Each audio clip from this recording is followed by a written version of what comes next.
നമസ്കാരം. കലാകൗമുദി ഓൺലൈനിലേക്ക് സ്വാഗതം. സുനിൽ കനകോലു എന്ന പേര് നമ്മൾ നിരവധി തവണ കേട്ടിട്ടുണ്ട്. പലയിടത്തും ഇപ്പോൾ കോൺഗ്രസിൻ്റെ സ്ട്രാറ്റജിസ്റ്റായി വർക്ക് ചെയ്യുന്ന ആളാണ് സുനിൽ കനകോലു എന്ന കർണാടകക്കാരൻ. കർണാടകയിൽ കോൺഗ്രസിനെ ജയിപ്പിച്ചെടുത്തത് അദ്ദേഹത്തിൻ്റെ തന്ത്രങ്ങളാണത്രേ.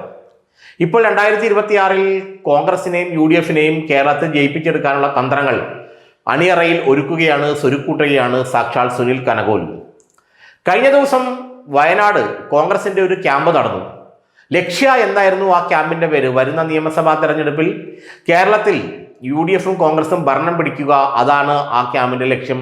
അതിനുവേണ്ടിയുള്ള തന്ത്രപരമായ നിലപാടുകൾ രൂപപ്പെടുത്തിയെടുക്കുക, തന്ത്രപരമായ നീക്കങ്ങൾ രൂപപ്പെടുത്തിയെടുക്കുക, അത്തരം കാര്യങ്ങളെക്കുറിച്ച് വിശദമായ ചർച്ചകളാണ് KPCC ഭാരവാഹികളും AICC general secretary KC Venugopal, CVD Satheesan, KPC president Sunny Joseph, മുൻ KPCC അധ്യക്ഷന്മാർ, മുൻ പ്രതിപക്ഷ നേതാവ്, ഇവരെല്ലാവരും കൂടിയിരുന്ന് ചർച്ച ചെയ്ത് വരുന്ന നിയമസഭാ തെരഞ്ഞെടുപ്പിൽ കോൺഗ്രസിനും UDF-നും കേരളം പിടിക്കണം, അതിനുള്ള തന്ത്രങ്ങൾ എങ്ങനെ രൂപീകരിക്കണം എന്നുള്ള ചർച്ചയാണ് അവിടെ നടന്നത്.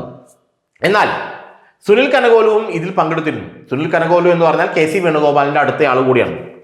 സുനിൽ കനകോലു അവിടെ ആ മീറ്റിങ്ങിൽ പങ്കെടുക്കുകയും ചില നിർദ്ദേശങ്ങൾ, അദ്ദേഹത്തിൻ്റെ പഠനത്തിൽ നിന്ന് അല്ലെങ്കിൽ അദ്ദേഹത്തിൻ്റെ ആ ഒരു സർവേയിൽ നിന്ന് ലഭിച്ച ചില നിർദ്ദേശങ്ങൾ അവിടെ വയ്ക്കുകയും ചെയ്തു. അത് പറഞ്ഞ ഇതാണ്: കോൺഗ്രസിന് അനുകൂലമായി ന്യൂനപക്ഷ ഏകീകരണമൊന്നും ഉണ്ടായിട്ടില്ല. ഭരണവിരുദ്ധ വികാരം, പിണറായി സർക്കാരിനെതിരായുള്ള ഭരണവിരുദ്ധ വികാരം ഇപ്പോൾ കേരളത്തിലില്ല.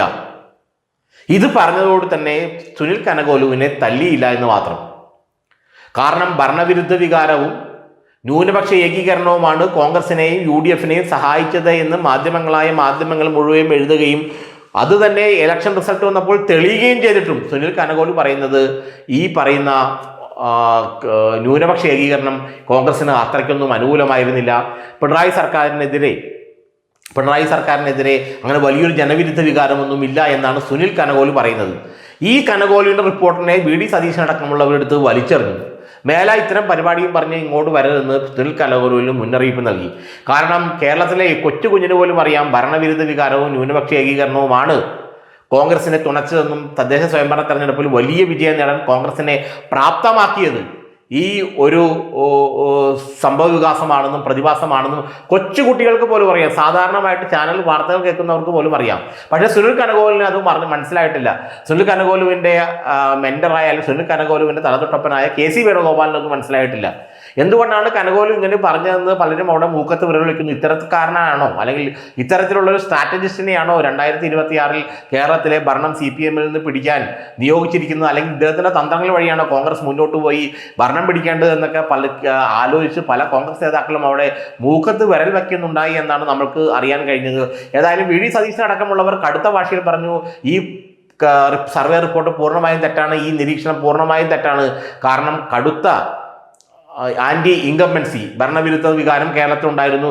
പിണറായി സർക്കാരിനോട് കടുത്ത എതിർപ്പ് ജനങ്ങൾക്കുണ്ടായിരുന്നു. അതോടൊപ്പം തന്നെ ന്യൂനപക്ഷ ഏകീകരണം, ക്രൈസ്തവ മുസ്ലിം വോട്ടുകളുടെ ഏകീകരണവും UDF-നെയും കോൺഗ്രസിനെയും വലിയ തോതിൽ സഹായിച്ചു.